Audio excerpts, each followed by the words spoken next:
To it. Well, right here, this is my introduction, and I wanted to make it like you were going on a train through Norway.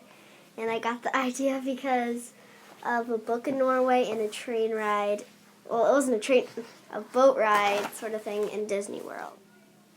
How did you choose the headings? You have to put headings really to know what it's about. Like, it can't just be like little baby words, and you're like just reading them because you have no idea what it's about. Like, oh, is this still about the history of Norway? Right. So the headings help the readers know what to expect in the text. I noticed that you have some words in. You have like some of these green words here, these hyperlinks.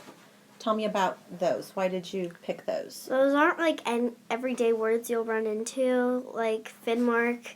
I don't even think I've read that word for a long time. And forwards, because most people like don't really know what they are. Except if you are from Norway, you'll probably know what those words are. They probably know. Yeah. You're right. Exactly. Okay. And as we go through here, I see that you put a map in there. Tell us about that.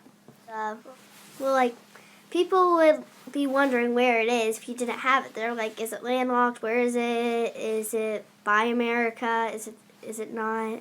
Okay. Like, how big is it? Another thing I noticed, Alex, is your use of, like, you've got small chunks of information together, and then you've got a lot of white space in between each bit of information. Can you tell me a little bit about that? Well, if they were like so close together, it looked like it was about to explode. It would just be like, you would just be like reading and reading and reading and reading, like not knowing when to stop. But if you kind of space it out, it just seems like a little more better and chunked down and a little neater. Okay. I think. This is interesting about with the three billy goats gruff in the school.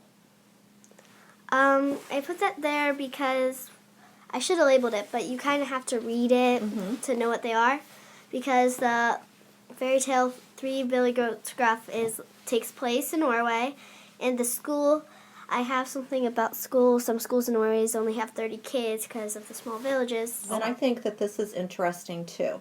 This the train that you've got here. Tell me about that. It's kind of like you're leaving Norway because it shows the station. So like, you take a whole trip through Norway, and then it just like ends at the station. And exactly. Okay, so it's kind of like the whole website is like a travel through Norway. What do you think you learned about digital writing? Well, it doesn't really have to be boring, and you can really write whatever you want about it. Like how to be a good writer and like make it interesting.